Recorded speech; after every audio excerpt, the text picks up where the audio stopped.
So we recently had one of our athletes come in and they were really excited because they've been hitting the ball great. And as a matter of fact, they just played recently in a US Open qualifier, and while they didn't make it, they felt really good about how they played, and more importantly, they said that they hit it absolutely great. The only thing that they actually didn't like about how they played was they just didn't make enough putts. And when we looked at the proximity to the hole via the stats that we collected using Clipped, what we saw was that his proximity was actually very good as well. So this is where I think a lot of players run into issues when it comes to learning how to score. And what we're going to do in this video is take a look at how we can use this data to put together a plan to help you play better golf.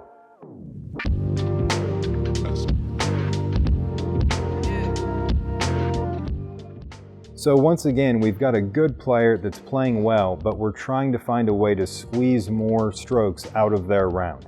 How do we get them to gain on the field and find that edge? And what we found looking at the detailed analysis of the putting performance was that our player is showing tendencies on the green that maybe they are unaware of. So what we want to do is we want to make more putts, but how do we go about making more putts? Well, as you can see, this player has a tendency of hitting the putts much too firm and has a tendency to not play enough break. Those two things tend to go hand in hand. We don't play enough break, we play more speed at the hole, the ball gets a few more feet away from the hole than it normally would, and every now and then we miss one of those shorties and now our putting stats are ruined because we have those three putts creeping in from time to time. So what do we do to help this player? Well, we have to teach them how to train their speed control. And I think for a lot of us, when it comes to speed control, it really comes to picking better targets on the green and playing more break. So we're going to look at a few ways to where we can use our situation here at Measured Golf, but you can use your situation at home wherever you practice to work on creating better speed control around the hole. Now, through the magic of editing, we've went ahead and tilted our well putt 3 degrees to the left, meaning that we now have created a putt that's breaking right to left by 3 degrees. So 3 degrees doesn't sound like a lot, but believe it or not, they actually have to maintain a certain spec for a US Open setup, which is considered to be the hardest test in golf. So within that spec, they're not allowed to set pins on more than a 3% slope. So it's important that we realize that 3% doesn't sound like much, but when we see 3% in application, it actually is quite a bit of break. So luckily, I've already figured out the speed required for this putt, and now we can see that that putt is actually breaking quite a bit more than I think most people would expect it to break in this situation. So that's pretty close to the break line that we see when we're actually putting on a 3% slope. So why did we pick a 3% slope? Because like we said, that's the most slope we're going to see in the environment according to US Open spec. So we know that that's plenty of break to get the ball moving from right to left. And what we want to train our player to do is to start playing more break, because as the data suggests, this person isn't playing enough break, which is what tends to produce way too much speed at the hole. So how do we get this to work a little simpler for this player? Well, what we're going to start with is we now know kind of what this putt looks like because we've seen it, but let's pretend that we were just out on the putting green and we didn't have any of these contraptions around, and we just want to kind of start playing around with this. So my ball's going to start here where that quarter is, and what I like to get people to do is I like to get them to take another quarter, and I like to kind of get them to put it out here next to the hole, about as far as they think that they would need to aim to the right to make this putt. So when I kind of start looking at this, I'm thinking of that point right there. I'm thinking of my apex kind of being somewhere out on that line between the quarters. We would have a straight line, and I'm kind of thinking that my apex is going to be outside of that, but that's the general line that I'm trying to get this started on to hit that apex.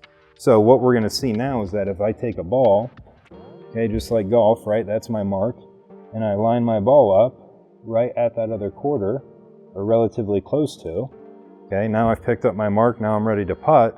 Now what we can see here is that I've got to really do a good job, because I'm playing a lot of break, of getting the speed slowed down to where it has a chance to fall in the hole. So we can see there that I had just a little past that entry or that dead weight speed where the ball falls in the hole, but we still see that I missed that a little bit high.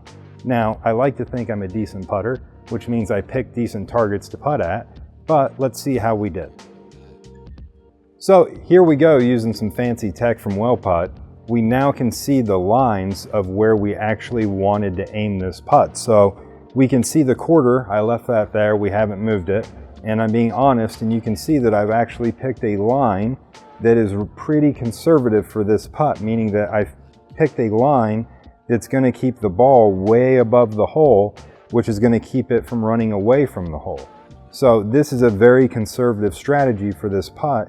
And myself personally, I tend to be more of a dead weight style putter, trying to get the ball at most 1 foot past the hole, just because that creates the best probability of the ball falling in and not getting deterred by something along the way.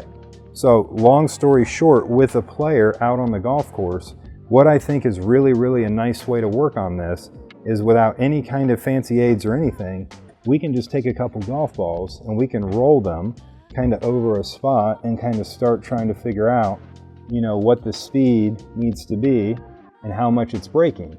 And once we start to get a good feel for that by rolling the golf ball, what we can do is we can lay our quarter out where we actually think we need to aim this. Okay, so if we think, let's say that the apex of this putt is kind of somewhere out in here. Now I'm going to cheat a little bit. They've given me my aim line for my apex, and it looks like it's about right there. That's where those two lines separate. So now not only do I have a good representation of how far to aim this putt to the right, but now I also have a good representation of how far I want to hit this ball. So when I say how far do I want to hit this ball, what I mean by that is I want to feel like I send this golf ball towards that quarter, and I don't want it to run out of speed until it gets to that quarter. So when we think of the ball rolling end over end real nice, kind of towards the end of the putt or the middle of the putt, I want that to occur right about where that quarter is. So now all of a sudden, I'm going to go ahead and line up. And now instead of thinking about putting the ball to the hole, instead I'm going to think about trying to putt to that quarter. Wow, I putted way through that quarter. That was hammered pretty good, right? So not only did I miss my apex low, but I hit it with way too much speed. And that would be pretty typical of what we see from somebody that's showing the data that we currently see with our current athlete that's struggling with making his putts. So this is a really nice way to get out onto the golf course, pick a couple targets, set up a nice little station for yourself, and then we want that ball to just trickle in over the edge when we make it. We want to see that ball just falling in, last little bit of speed that it has, because then we know that we're playing the maximum break. And I'm not saying that we want to try to employ that same strategy on the golf course, because we certainly don't want to leave putts short, but we do want to apply that in practice for those of you that tend to be a little bit more aggressive when you play. So we hope this is super helpful. Let us know if this helps you make more putts this season. Leave it in the comment section so we can all share in your success. And if you have any questions about anything you've seen here, we'll do our best to get you some answers. So thanks so much for tuning in. Make sure to subscribe, and until next time, keep grinding.